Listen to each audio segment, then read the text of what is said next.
Hey everyone, I am Coach Wolverine, the owner and the creator of the Wolverine Lifestyle and co-host to the channel A Conversation Over Drinks. I got a story for you guys today from my past, back when I was still working the nightlife in the clubs. This is another event that I had gone through that was very impactful to how I see the world and how I interact with people. I don't remember how long ago it was. It's irrelevant. So, one night, I get a call to a fight outside in the parking lot. So, I approach this fight, and I see the people who are involved in said fight. I actually recognized one of the gentlemen, and I knew that this was very much out of his character. He was not an aggressive type of person, like at all. So I go in there and I get him out and start walking away with him as he's trying to, still chirp at people over my shoulder, yelling obscenities and profanities and whatnot. And I'm sitting here and I'm like, hey, dude, don't focus on me. Come on, let's go. So I got my arm around him and we're leaving this situation to go and talk across the parking lot where no instigation can happen. So I finally get him over there and I finally get him focused on me. And he's so angry at this moment that he's in tears. He's so mad. So I'm like, dude, talk to me. What's going on? I'm here to listen. Then he breaks down crying, just sobbing. So I pull him in, try and console him. He tries telling me this story, and I'm like, dude, I understand you're crying, but I can't understand you while, through the tears. So he collects himself and begins to tell me how that week he had this big plan, this huge plan, and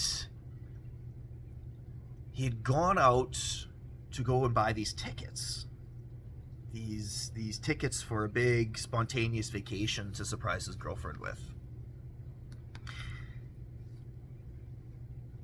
So he gets the tickets, comes home to surprise his girlfriend, to only find his girlfriend in bed with his best friend. He then follows up to tell me that the whole reason why he bought these tickets to surprise his girlfriend was because he was going to propose to her on this trip. Yeah. So I held him a little bit more. Got him calmed down, got him into a cab, got him on his way home. A few weeks later, he actually comes back out and approaches me, and he thanked me for that night. And I'm like, hey man, just doing my job. I want to make sure that you got home safe. That is what I'm here for. And he looks me in the eye and he's like, no, you don't understand. It's like, there was a reason why I was that drunk that night. I was like, oh, well, what do you mean? And he's like, well, before going out that night, I had actually gone and sold the ring. That night, he was planning on getting that drunk because he was planning on killing himself after the fact. The fight that night was just coincidental. When he had told me that, it hit very different. He walked in on his girlfriend cheating on him with his best friend because he walked in on them because he was going to surprise her with an engagement trip and was so crushed that he felt the need to end his life. So I asked him a little bit more about the situation, and he had no one else to open up to. Alcohol was the easiest way for him to get his emotions out and numb the pain and have the courage to end everything.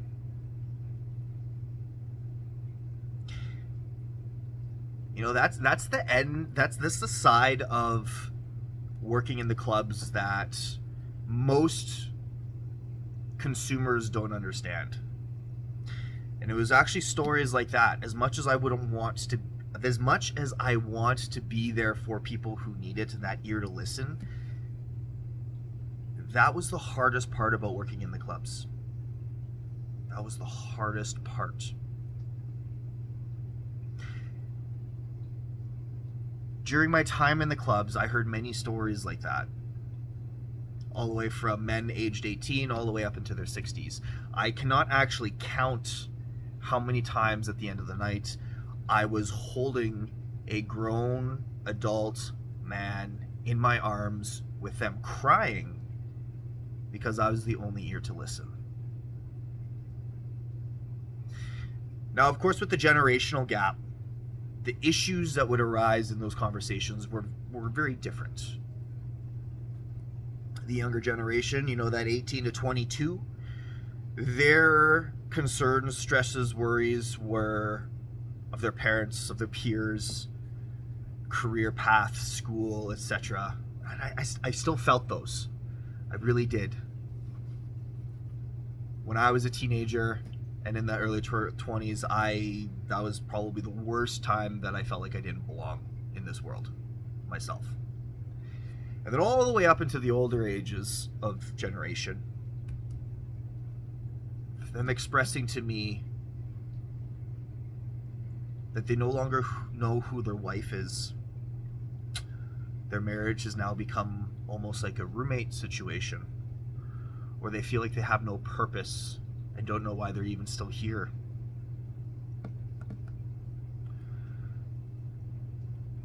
So, my reason for explaining this to you is to share the lesson I learned through these experiences. When we physically see or witness something, anything going on, whether it's to us directly, somebody else directly, the vast majority of us are going to have a judgment of some sort. Well, there's something wrong with that person.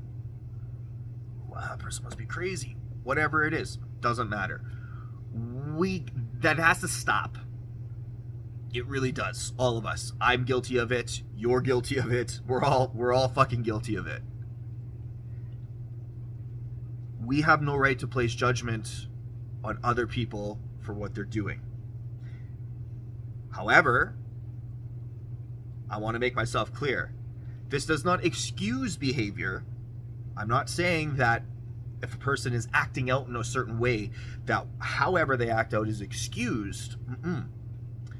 What I'm saying is as we as human beings do not have the right to place judgment anywhere. Be kind. Everybody is fighting a battle that we have no idea what it's about. That's it for everything today, guys. Please like, share, subscribe on whatever platform you are consuming this content on. It is the only way to get the good message out there. I hope you have a fantastic day. Take care.